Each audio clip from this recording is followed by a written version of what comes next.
suka zanen na aiki. Yan uwa sun saurari jawabi mai masaukin baki na wannan makaranta Alhaji Nasiru Muhammad Tu ya yi mana jawabi akan tarihi shi ma a gurguje.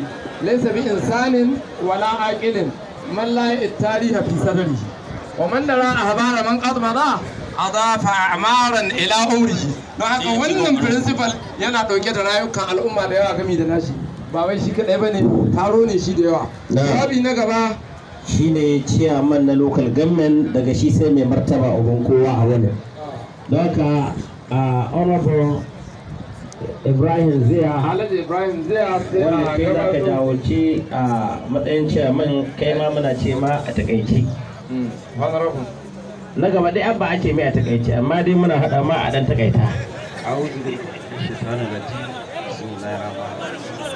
Martaba sarkin jam sauran da Alhaji Muhammad Sanusi, girman sarkin Sudan da sauran 'yan majalisar sarki, koyayenmu malamai wa'anda suke a nan ɓangaren ɗariƙar Tijjaniya, ɓangaren ƙadiriya, saura 'yan uwa shugabanni na siyasa na ɓangare daban-daban da 'yan takarar ciyamomi wa'anda suke a nan, ƙungiyoyin malamai da sauran jama'a wa'anda lokaci ba zai ba da dama ba, ina ba da haƙuri. Assalamu alaikum.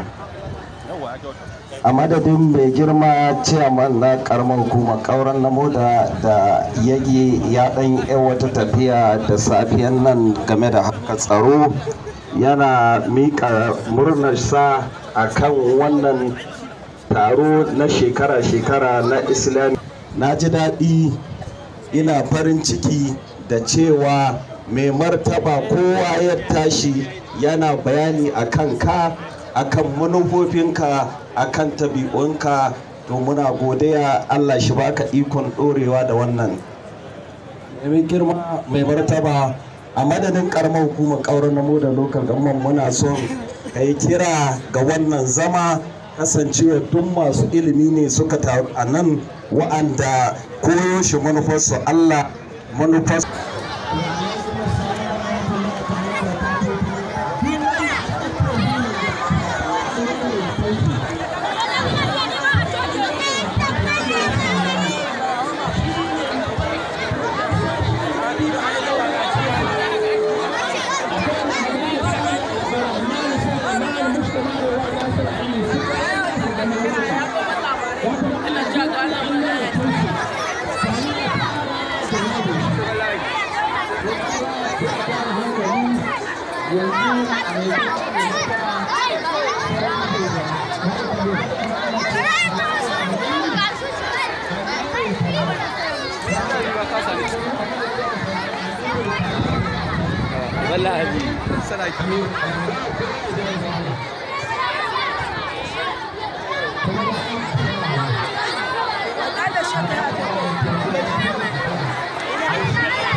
Ke kiyari, alai hari, ko da barka da